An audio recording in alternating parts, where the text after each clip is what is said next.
வணக்கம். இது crime time. நான் நந்தா. சக நடிகரின் படத்தை பாராட்டியதால் தனது சொந்த மேனேஜரை அடித்து துன்புறுத்தியதாக பிரபல மலையாள நடிகர் உன்னி முகுந்தன் மீது அவரது மேலாளர் புகார் அளித்திருக்கிறார். இந்த குற்றச்சாட்டை நடிகர் மறுத்திருக்கும் நிலையில் அவர் மீது 6 பிரிவுகளில் வழக்கு பதிவு செய்யப்பட்டிருக்கிறது. நடந்தது என்ன?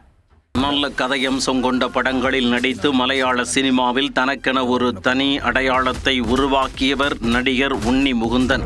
கடந்த ஆண்டு தமிழில் சூரியன் கருடன் படத்தில் முக்கிய கதாபாத்திரத்தில் நடித்திருந்தார். இதனைத் தொடர்ந்து மலையாளத்தில் இவர் இயக்கி நடித்த மார்கோ திரைப்படம் பேன் இண்டியா அளவில் மிகப்பெரிய வெற்றியை பெற்றது. ரசிகர்களிடம் நல்ல பெயர் எடுத்துள்ள உன்னி முகுந்தன் மீது காவல் நிலையத்தில் அவரது மேனேஜர் புகார் அளித்துள்ளது பெரும் அதிர்ச்சியை ஏற்படுத்தியுள்ளது.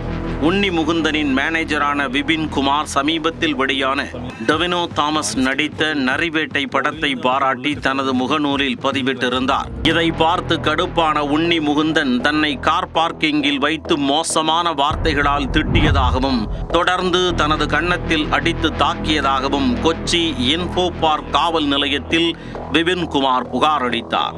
புகாரின் பேரில் சுமார் 6 பிரிவுகளில் போலீசார் வழக்கு பதிவு செய்துள்ளனர். உன்னி முகுந்தனுக்கு எதிராக பலரும் சமூக வலைத்தளங்களில் கருத்துக்களை பதிவிட ஆரம்பித்தனர்.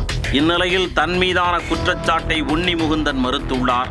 விபின் குமாரை உடல் ரீதியாக தான் தாக்கவில்லை என்றும் தனக்கு எதிராக விபின் பொய் பிரச்சாரத்தில் ஈடுபட்ட போது அதை தட்டி கேட்டதால் ஆத்திரத்தில் இவ்வாறு புகார் அளித்திருப்பதாகவும் விளக்கமளித்துள்ளார்.